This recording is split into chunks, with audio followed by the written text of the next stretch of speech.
Olá, doutores. Bem-vindo a mais um episódio do Fazendo Amigos, uma iniciativa muito legal da Amigotech. Hoje o tema é de alta relevância para vocês, na verdade para todos nós, né? Mas temos todo um apreço aí especial sobre esse tema, porque se vocês não estiverem bem, eu, como paciente, não vou estar bem. Então, hoje, por favor, Dr. José Diogo, seja muito bem-vindo ao Fazendo Amigos. Eu gostaria que você se apresentasse um pouco e falasse um pouco sobre, traçasse um cenário geral de como anda a saúde mental dos médicos do Brasil e do mundo. Tá bem. Bom, primeiro, Márcio, obrigado pelo convite, né? Como você já introduziu, eu sou José Diogo Ribeiro de Souza, né? Sou médico psiquiatra.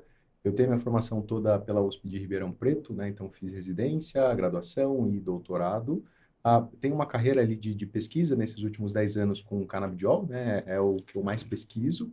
Mas o meu doutorado, embora nós usamos o canabidiol, nós avaliamos saúde mental de profissionais de saúde durante a pandemia.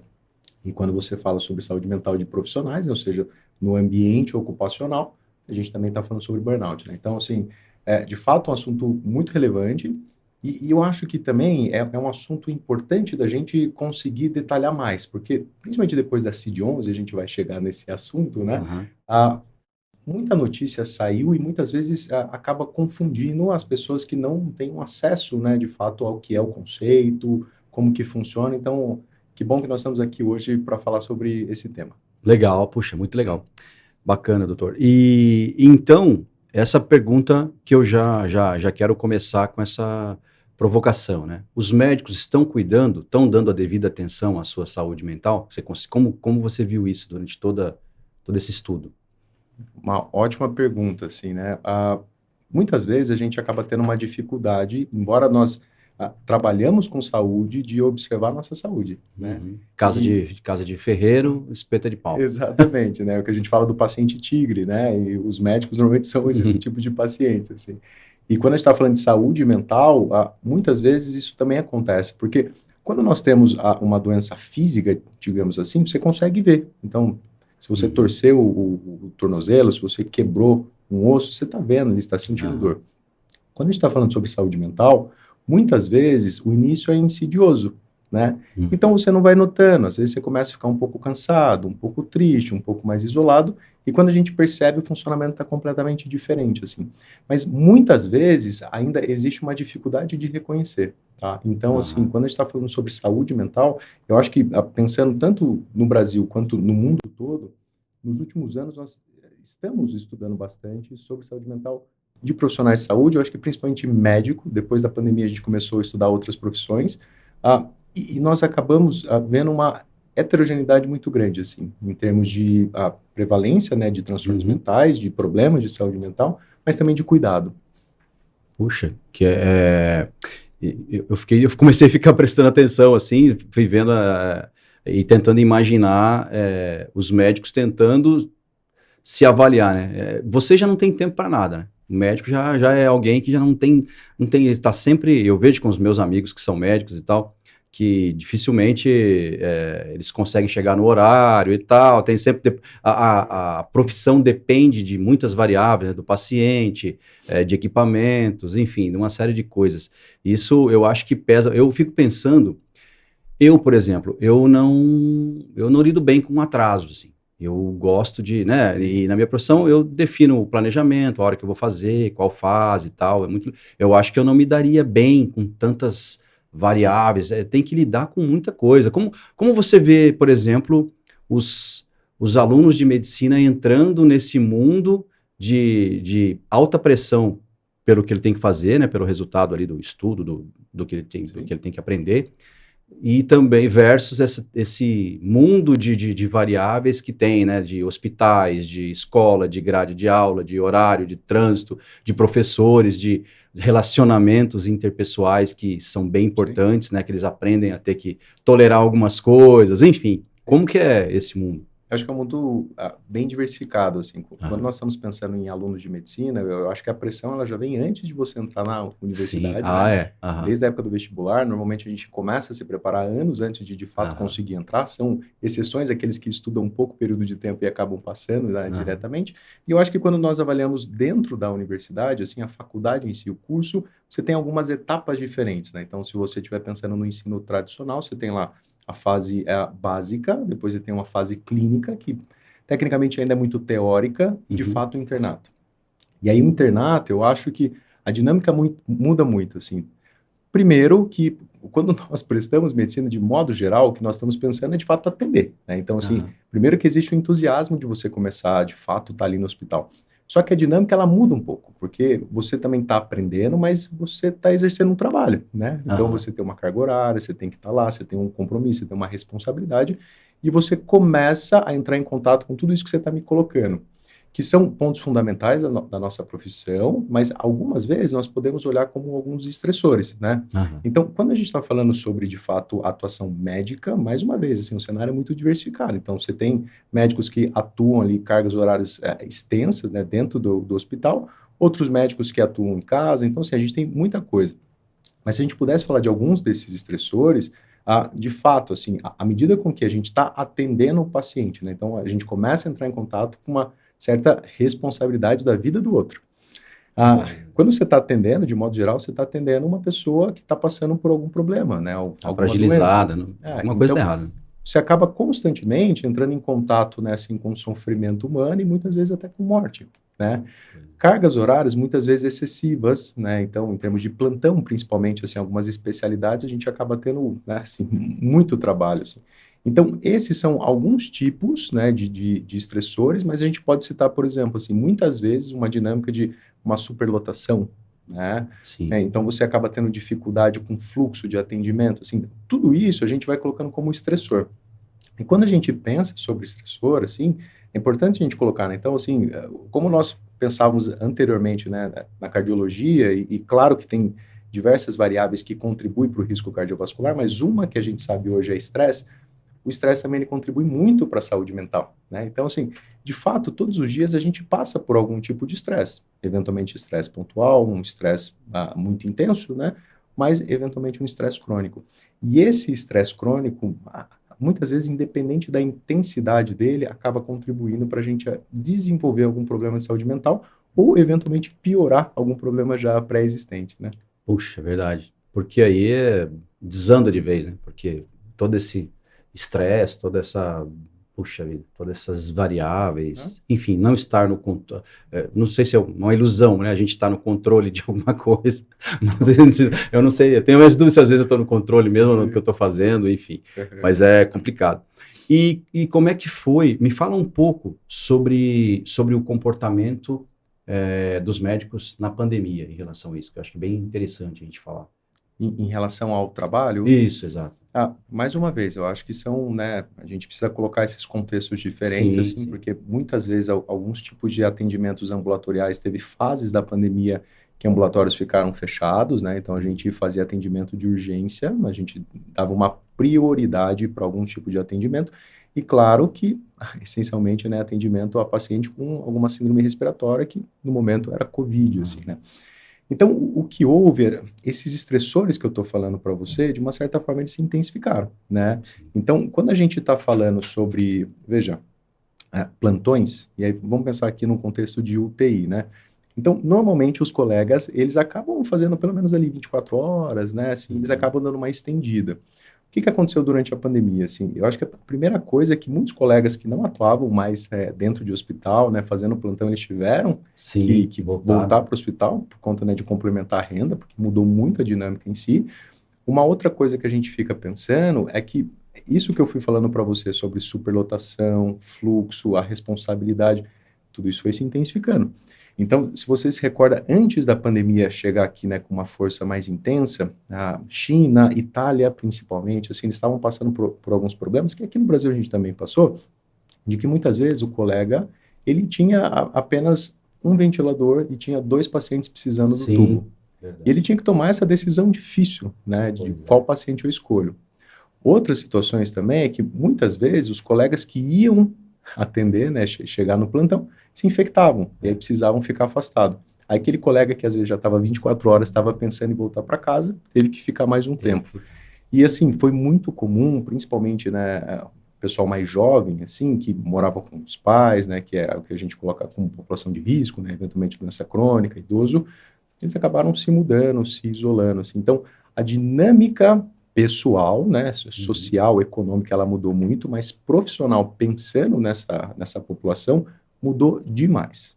Poxa, foi um período terrível, mas também de muito aprendizado, né? A gente conseguiu sair dessa, eu acredito, um pouco mais fortes, assim. Então, tanto pessoalmente como profissionalmente, a gente se adaptou, digamos, mais uma vez, né? Os humanos se adaptando ao ambiente. Como é que você vê a saúde desse médico que, pós-pandemia, passou por tudo isso e ele fala, olha, agora a minha vida vai ser diferente, ou não? Como é que ele saiu dessa? Como é que o médico saiu dessa, assim, na tua visão? O que que você acha que aconteceu? E aqui a gente, assim, pensando muito em saúde mental. Sim, saúde Tá? mental, Eu acho assim, né, o cenário em si, quando a gente está falando sobre a saúde mental de médicos, Uhum. assim, a gente pode extrapolar para profissional de saúde, mas é que Tá. como tem mais dados sobre médico e a conversa nossa é sobre médico, eu vou nichar aqui, né? Sim. Mas quando nós estamos falando sobre saúde mental de médicos, existem, do ponto de vista, né, do que a gente chama de transtorno mental comum, que é a ansiedade, depressão,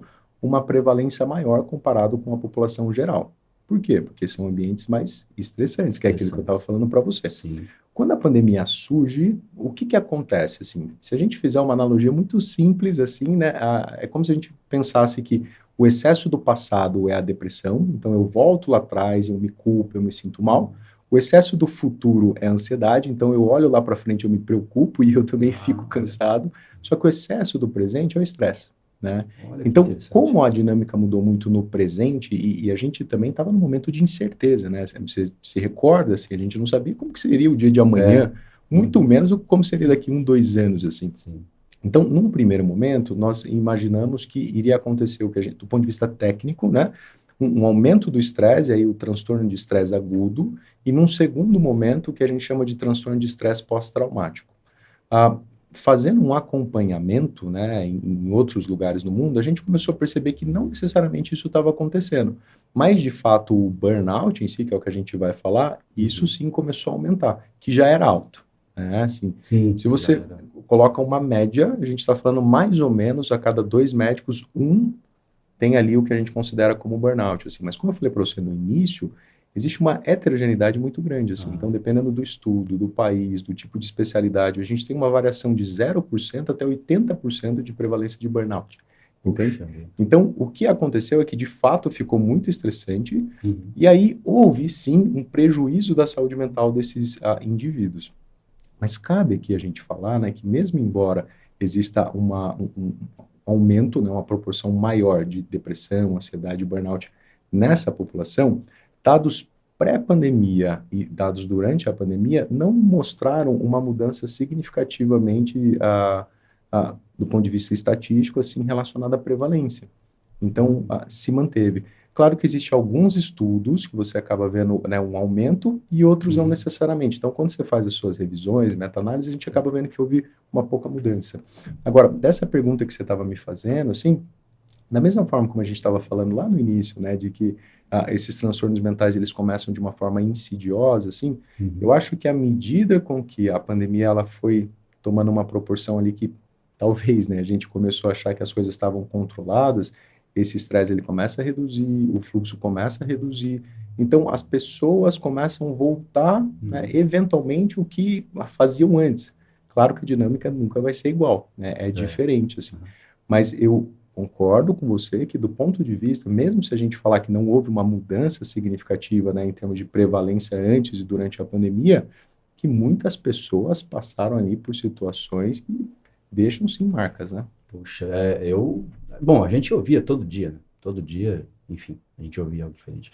E o que você, falando não sobre o excesso de futuro, mas assim, como você acha que seria o ideal, assim, para o médico ter uma vida mental mais saudável, para ele para ele prolongar a qualidade de vida mental dele, assim, que ele possa, quais exercícios, se é que existem esses exercícios que eu estou falando para aproveitar para mim também, né? Para ver o que a gente consegue fazer.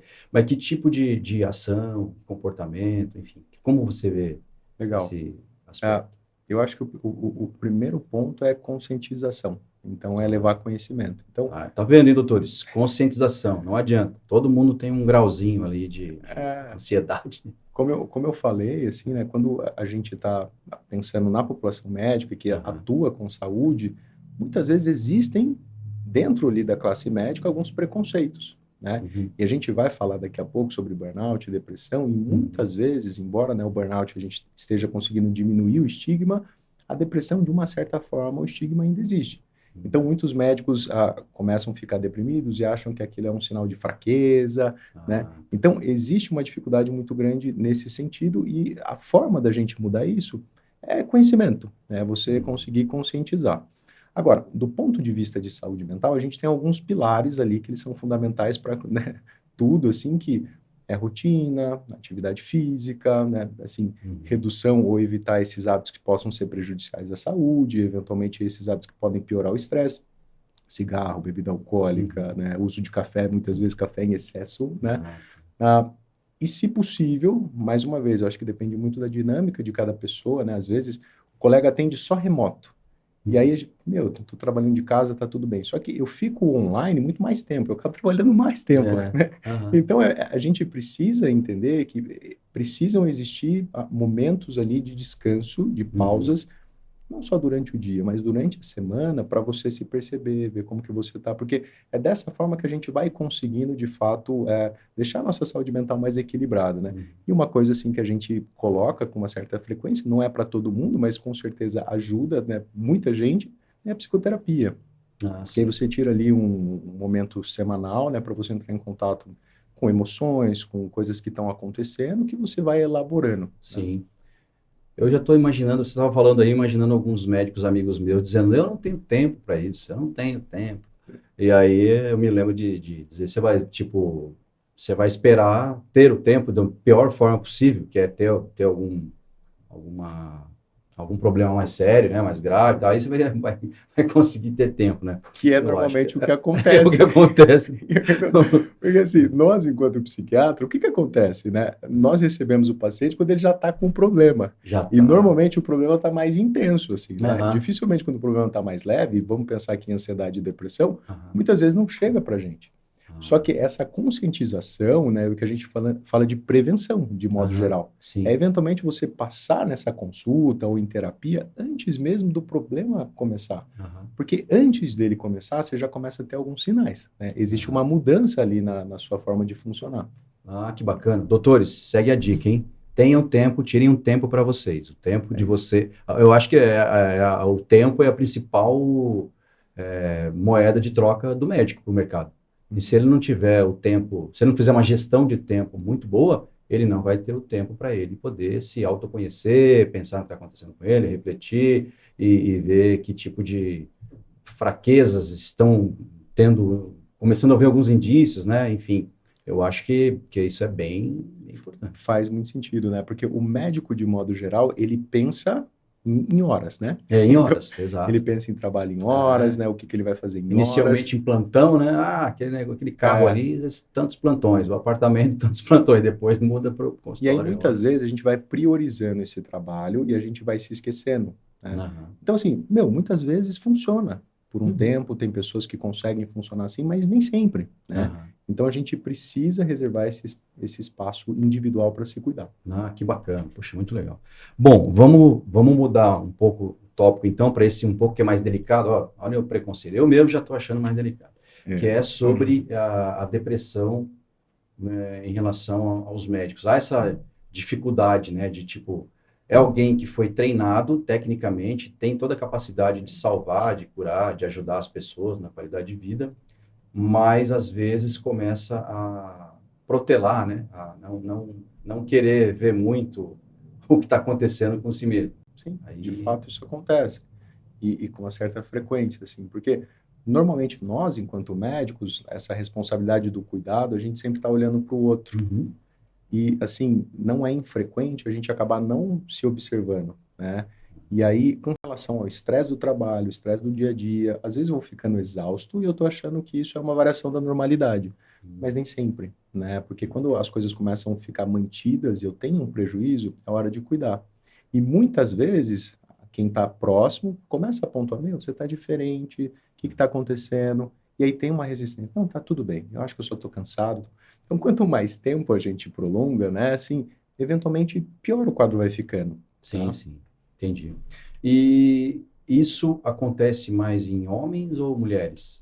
A depressão, Não, quem fala mais, quem busca mais, a mulher busca mais. A mulher quer resolver, né? É. A gente não.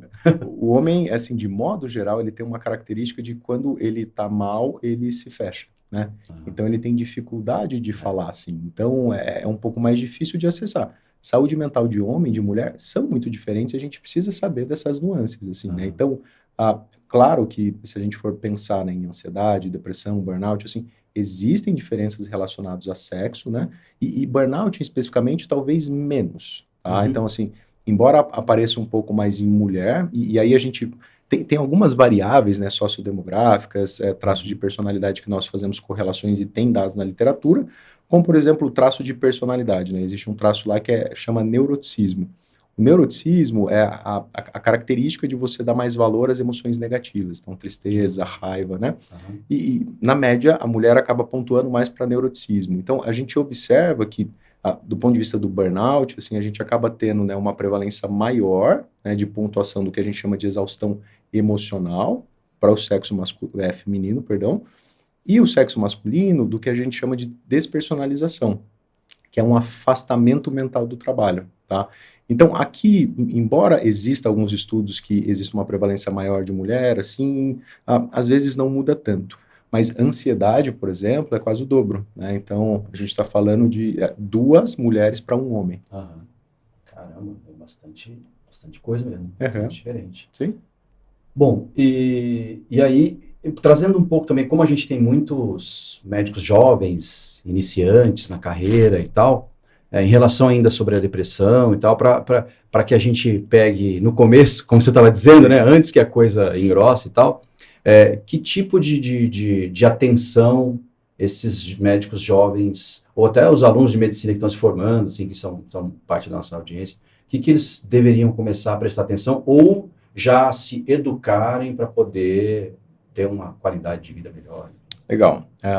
Acho que é uma ótima pergunta, né? Quando a gente está falando sobre esses transtornos mentais comuns, ansiedade e depressão são os que mais aparecem. Uhum. A ansiedade, muitas vezes, ela fica mais evidente, né? Porque, às vezes eu sinto sintoma físico, eu tenho taquicardia, eu tremo, eu vou falar em público ali, eu fico muito desconfortável, né? Então, é uma coisa, eventualmente, um pouco mais, talvez, visível para mim que estou passando, assim.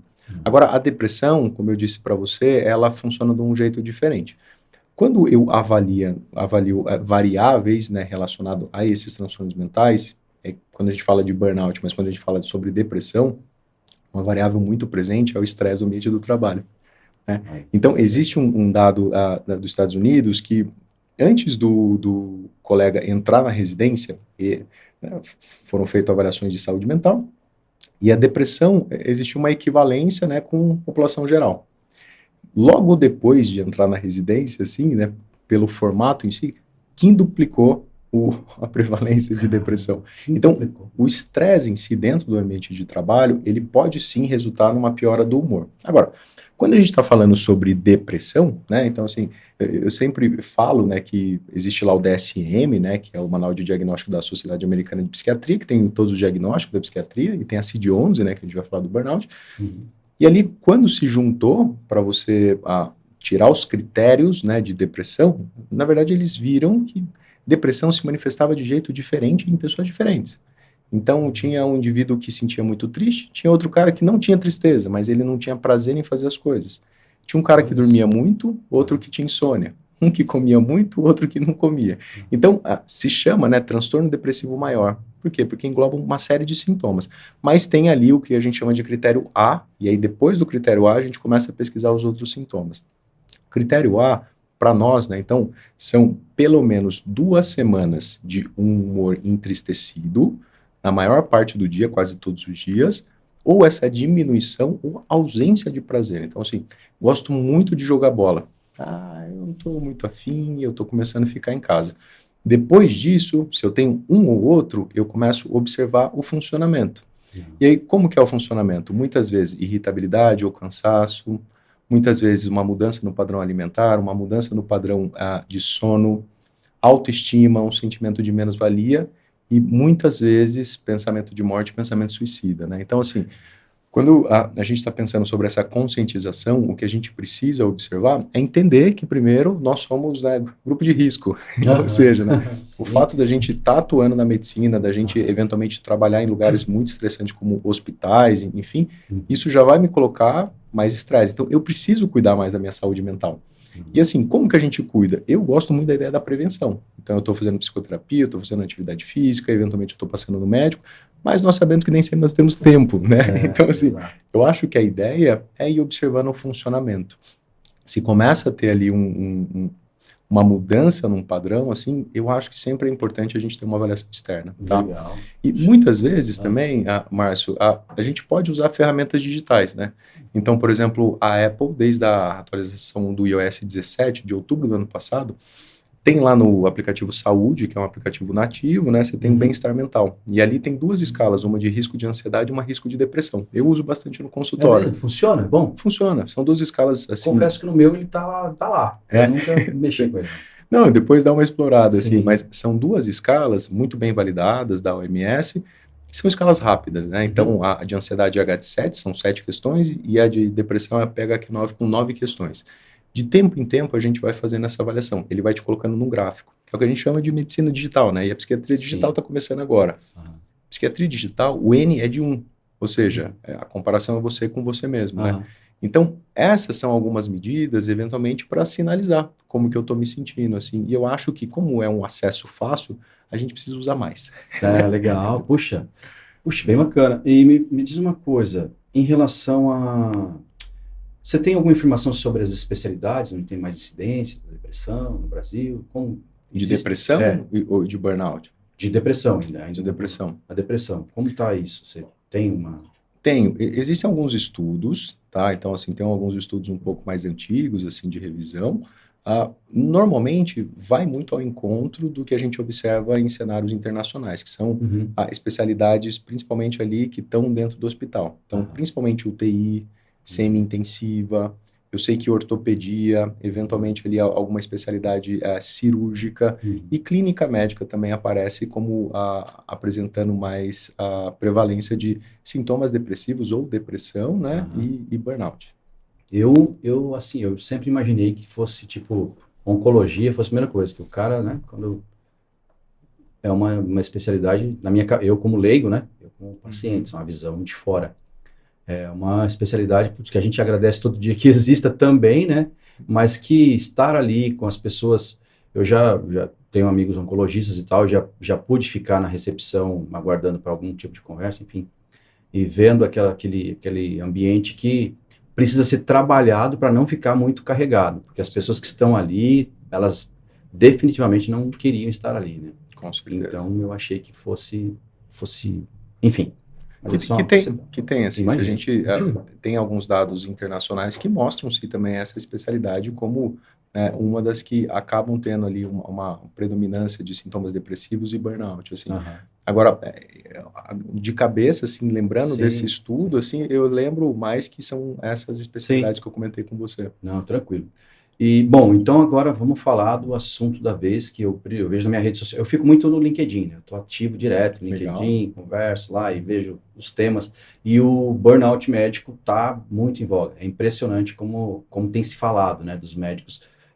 Os médicos, às vezes, são comentários espontâneos, falando sobre o próprio caso ou de algum colega e tal.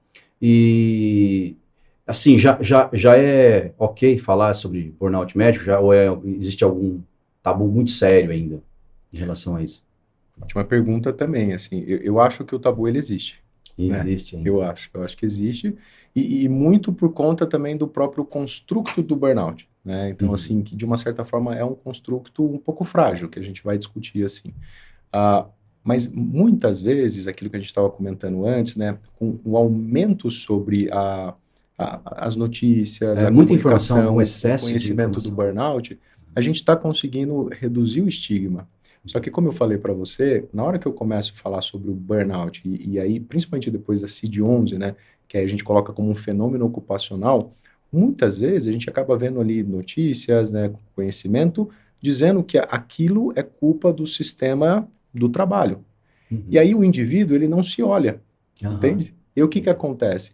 Depressão, por exemplo, que o contexto é muito mais individual e muitas vezes nós temos uma sobreposição do burnout e depressão, o indivíduo ele passa a olhar para o ambiente de trabalho e não se vê. Não se vê. Ele acha que é tudo culpa do ambiente. Nada é com ele.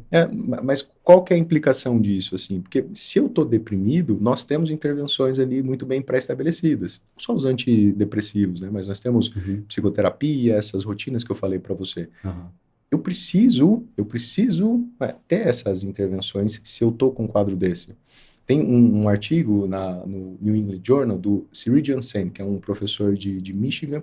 Bem legal o artigo dele, que ele faz uma comparação. Ele está falando sobre burnout e depressão, tá? Por quê? E aí a gente vai falar sobre isso, assim. Mas nós temos grupos de pesquisadores que falam que, de fato, o burnout existe, que é um fenômeno ocupacional, e tem outro grupo de pesquisadores que falam, meu, a gente está estudando errado, porque burnout é depressão e é ansiedade, entende?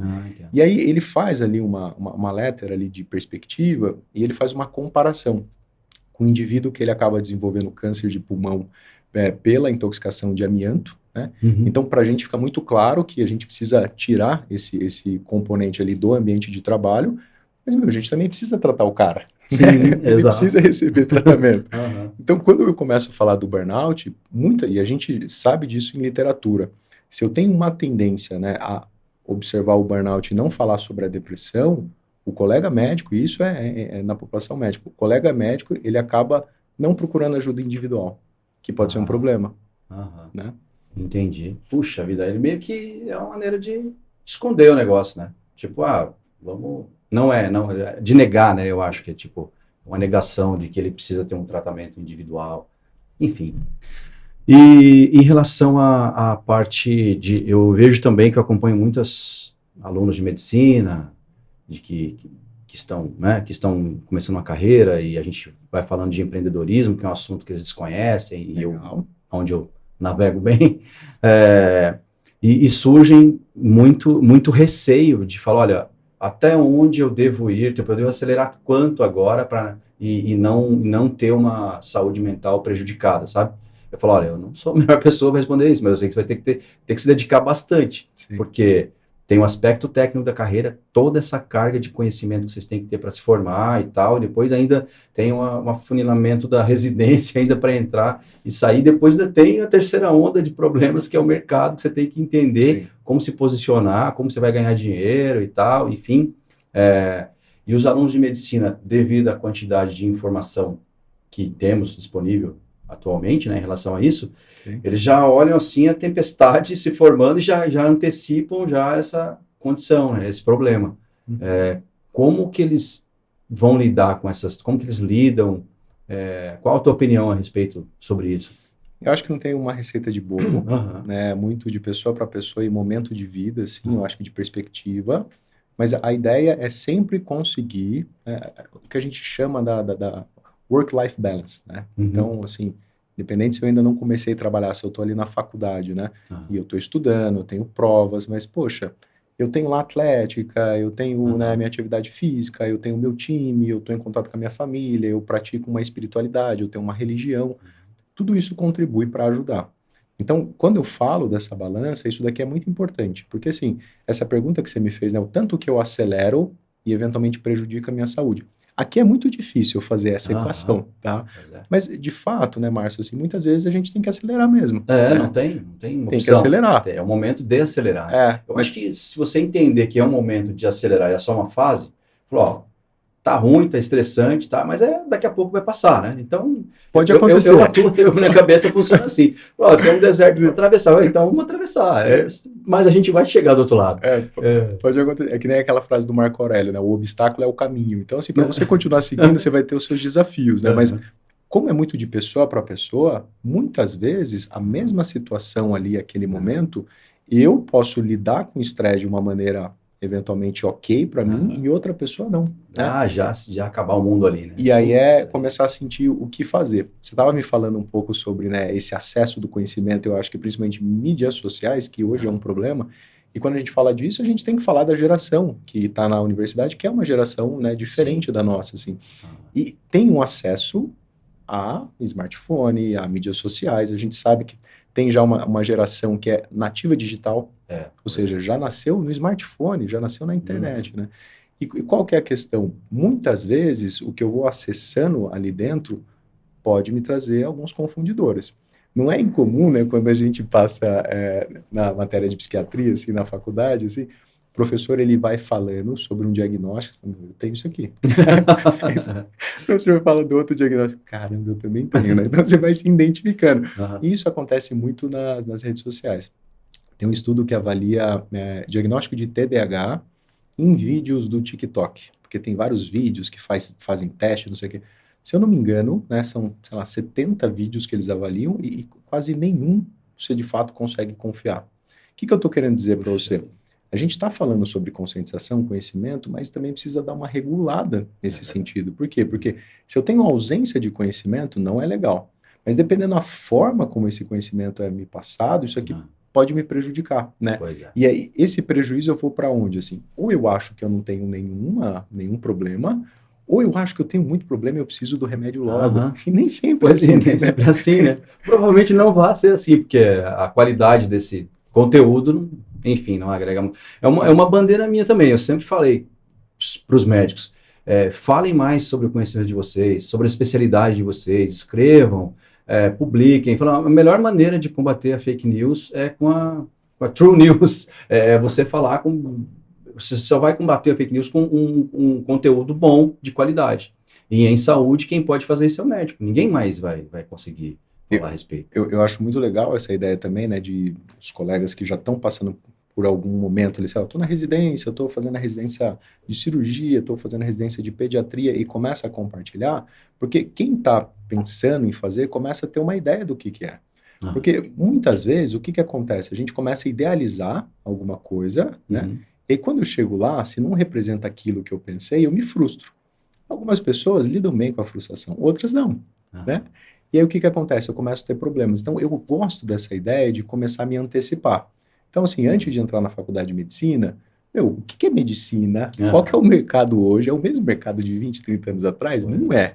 Eu tô, né, assim, a fim de fazer isso, eu gosto, beleza. Entrei, depois de um tempo, qual que é a residência que eu vou fazer?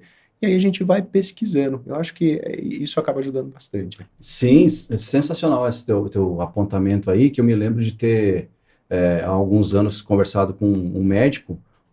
Disse que se arrependeu mesmo, falou, cara, eu queria fazer móveis, na boa. Ele falou, eu queria pudesse ficar fazendo mesa, cadeiras e tal, o dia inteiro eu ficaria e tal. E ele me fala, eu me lembro bem disso, dele me falar assim com a profundidade mesmo, assim, tipo, esse cara... É o que ele queria. Se ele pudesse sair daquele local agora e fazer alguma coisa do tipo, mas o pai era médico, o avô médico, aí tipo, ele sentiu que tinha. Mas já era, tipo, deveria ter uns 60 anos. Então, não era definitivamente o que ele queria, assim. Mas tem uma coisa que você citou ainda há pouco, que foi muito legal, que sobre se eu tenho família, se eu tenho amigos, se eu tenho uma rede e tal. Você chegou a ver eu vi um pedaço de um estudo um dos mais antigos do mundo sobre o comportamento lá, a saúde e tal, de Harvard, e que pesquisou a vida das pessoas durante 80 anos, falando que é sobre os relacionamentos, né, que acabam as pessoas que foram mais longevas e com mais qualidade, né? Sim. Quem mantinha esses relacionamentos, né? É uma questão, de novo, do tempo do médico priorizar também, né? Tem aquele momento de encontrar os colegas para dar risada, para falar qualquer porcaria, para poder, como eu costumo dizer, zerar o QI, né? Para falar só, para não haver... Eu acredito muito nisso, porque como eu atuo comigo, né, doutores, estamos na terapia aqui online, online ou presencial agora, mas vamos falar. Se eu estou tendo que desenvolver uma estratégia e redesenhar algum tipo de negócio, sei lá, eu preciso de um momento de não fazer absolutamente nada relacionado a isso, nada, nada, nada. Eu vou passear com o cachorro, eu vou correr no parque, eu vou num café, numa padaria, fico quieto lá sentado.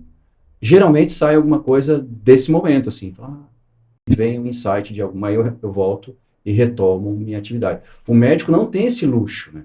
Agora eu vou parar. Não, tem uma agenda lotada lá. Eu fico imaginando qual o momento que ele deveria fazer para poder tirar e encontrar os colegas que também deveriam conciliar uma agenda para isso, sabe? Puxa, deve ser bem complicado.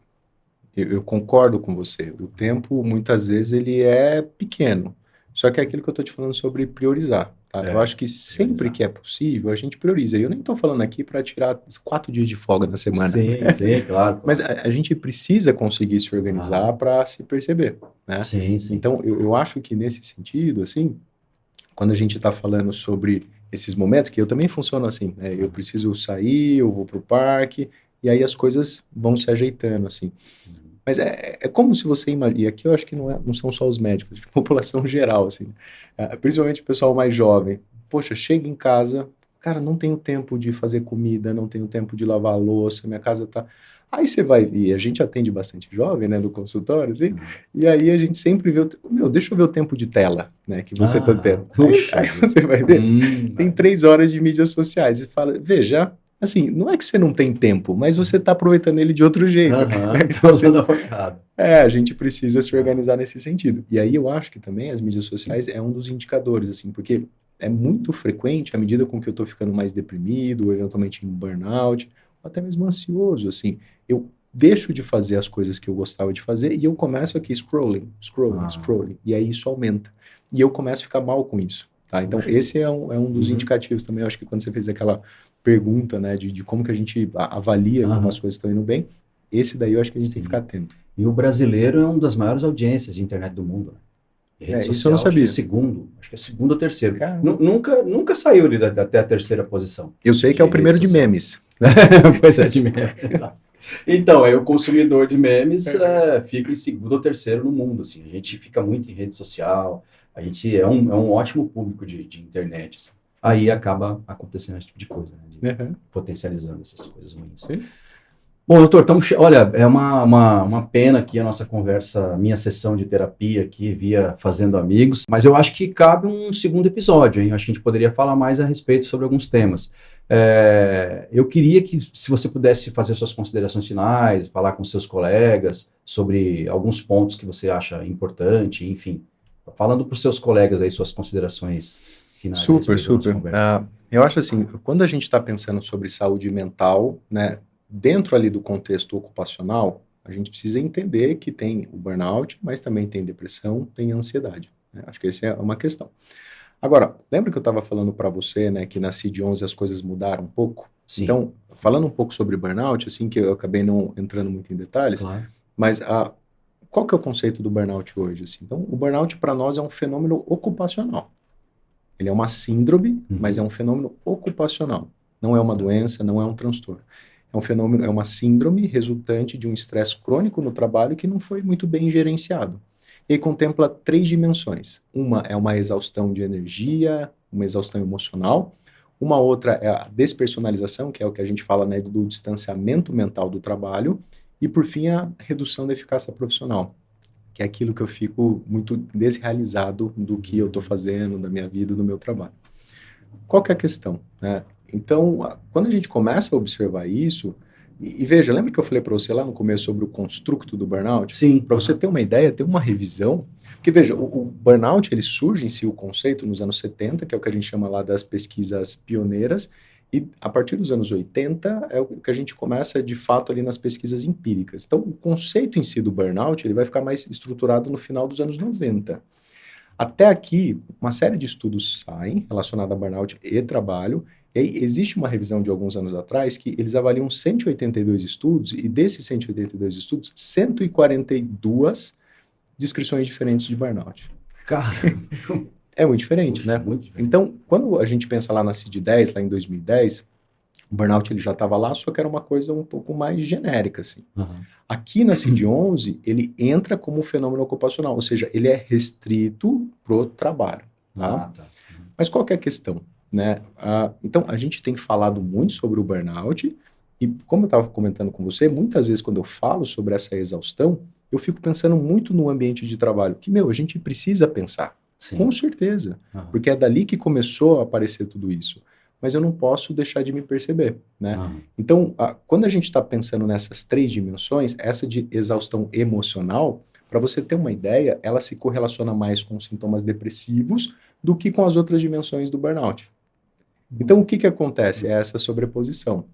A gente fala que do ponto de vista clínico, né, Uhum. muitas vezes a gente começa com uma síndrome de burnout, só que assim, embora sejam essas 3 dimensões, eu posso ter prejuízo no sono, eu posso ficar irritado, eu posso ter sintomas depressivos, eu posso ter sintomas ansiosos, né? Aham. Mas a questão é, muitas vezes, que eu estou chamando de burnout é um quadro depressivo, tá? Uhum. E aí, são esses contextos que a gente precisa falar. Por quê? Porque quando eu estou falando sobre burnout, eu ainda não tenho, né, uma intervenção padrão ouro. Aham. Então, a gente tem intervenção Sim. relacionada ao indivíduo, a gente tem intervenção relacionada ao ambiente de trabalho, então a gente fala muito sobre mindfulness, né, a gente fala sobre, né, conhecimento, estruturação de tempo, e para o indivíduo, que é aquilo que a gente já comentou antes, assim.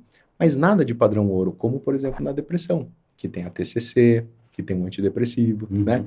Então, à medida com que eu começo a falar muito sobre o burnout, e eu acho que a gente tem que falar mesmo, Aham. mas eu deixo de falar sobre depressão, isso aqui Ah. pode ser um problema, Pois né? é. Pode ser um problema, Ah. porque muitas vezes é um quadro depressivo. Sim. E como a gente estava comentando, muitas vezes o colega acha isso como uma fraqueza. Não, eu estou bem, eu vou seguindo. E o que que acontece? Assim, a gente sabe que se eu entrar num quadro depressivo leve, moderado, muitas vezes, se eu não tomar a medicação, eu vou melhorar. Mas muitas vezes não, né? Aham. Eu posso até piorar. E Sim. o que que vai acontecendo? Eu vou ter uma série de prejuízos para mim e para o paciente, que foi aquilo que você começou falando no começo, né? Aham. Porque, veja, quando eu estou falando sobre burnout, e aí no contexto médico, né, lembra lá das dimensões. Então, uma é essa exaustão emocional, estou cansado, nossa, exaustão física e emocional. A outra é esse distanciamento do trabalho. Então, eu fico meio cínico relacionado ao meu trabalho. Uhum. Não quero entrar nessas reuniões, esse paciente que é grave, eu não estou vendo tanta gravidade. E, por último, essa diminuição da eficácia profissional. Começa a chegar atrasado, começa a atender menos. Nós sabemos que burnout tem uma super correlação com o erro médico, piora da qualidade do atendimento. Então, assim, o indivíduo sofre, mas o paciente também sofre, né? Sim. Então, assim, como que eu vejo? Aí eu acho que é uma opinião agora, né? Tá. De fato, o burnout existe, ele existe. E muitas vezes a gente começa fazendo ali algumas intervenções e mesmo com as intervenções a gente precisa afastar. Aí quando você afasta do trabalho, você está em outro momento, isso melhora, porque é ali que está o seu estressor, né? Entendi. Mas eu preciso passar numa avaliação psiquiátrica para entender o que está acontecendo comigo, Sim. tá? Tá, joia. Pô, bacana. Isso aí, doutores. Autoconhecimento para poder melhorar a qualidade de vida e do paciente também. Muito bem. Bom, muito obrigado, doutor. Foi sensacional a sua participação. Eu já, de cara, já faço convite para um próximo, para a gente estender mais o assunto. E acho que essa priorização do que a gente consome de informação versus priorização do tempo, da qualidade do tempo que a gente tem que ter, tem que fazer parte de uma... Tem que se virar rotina. Temos que normalizar isso, né? Porque Sim. não pode as pessoas se sentirem culpadas por falar, vou tirar 20 minutos ali para não fazer nada. Eu acho que isso é bem saudável. Com certeza. Enfim. Que a ideia, né, do check-up. Então, assim, a gente já tem alguns check-ups ali de saúde física que nós fazemos. Eventualmente de consultas, de exames laboratoriais, né, algumas idades. Vamos lembrar aqui que transtorno mental, e aí transtorno mental comum principalmente, ele aparece muito, né, na infância, na adolescência, no momento ali de adulto jovem, que são esses momentos que a gente está falando, entrando na faculdade, né? O que que acontece? Se eu tenho um quadro depressivo, ou mesmo se eu tenho um quadro ansioso, a chance de eu começar a me prejudicar é muito grande. Então, por exemplo, assim, fazendo temos dados, por exemplo, ansiedade social. Nós sabemos que o indivíduo com ansiedade social, ele acaba tendo menos promoções no trabalho do que quem não tem. Por quê? Porque eu me isolo, não consigo falar, né? E as relações, elas são importantes. Sim. Então, à medida com que a gente está entrando num lugar que tem bastante estresse, mas que também é muito gratificante, né, fazer o que a gente faz, assim, a gente precisa conseguir balancear tudo isso. E, não necessariamente eu vou conseguir sozinho. E se eu não conseguir, tá tudo bem, mas eu preciso procurar ajuda. Exato, preciso procurar ajuda. Bacana, muito legal.